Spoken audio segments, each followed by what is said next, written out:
தமிழகத்தில் தலைசிறந்த பொறியியல் கல்லூரி அருள் தரும் VPMM இன்ஜினியரிங் கல்லூரி அண்ட் டெக்னாலஜி. தரமான படிப்பு, உடனடி வேலை வாய்ப்பு. Admissions open.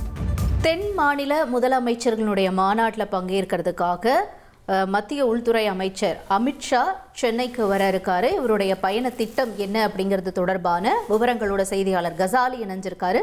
கசாலி, அமித்ஷா அவர்களுடைய பயண விவரங்கள் என்ன? தென் மாநிலங்களான தமிழ்நாடு, கர்நாடகா, கேரளா, ஆந்திரா, தெலுங்கானா, புதுச்சேரி ஆகிய மாநில முதலமைச்சர்களின் கூட்டம் கோவளத்தில் நடைபெறுகிறது.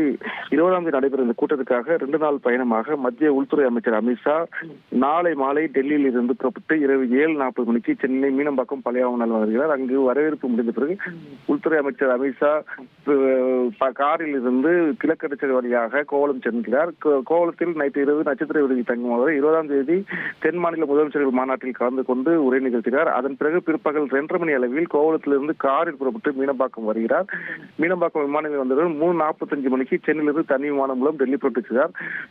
மத்திய அமைச்சர் அமித்ஷா வருகையின் காரணமாக சென்னை மீனம்பாக்கம் பழைய விமான நிலையம் முழு பாதுகாப்பு வலயத்தில் கொண்டு வரப்பட்டிருப்பதாகவும் அங்கு அடையாள அட்டைகள் உரிய ஆவணங்கள் இல்லாமல் யாரும் அனுமதிக்கப்பட மாட்டார்கள் என்றும் விமான நிலைய அதிகாரி தரப்பில் தெரிவிக்கப்பட்டிருக்கிறது.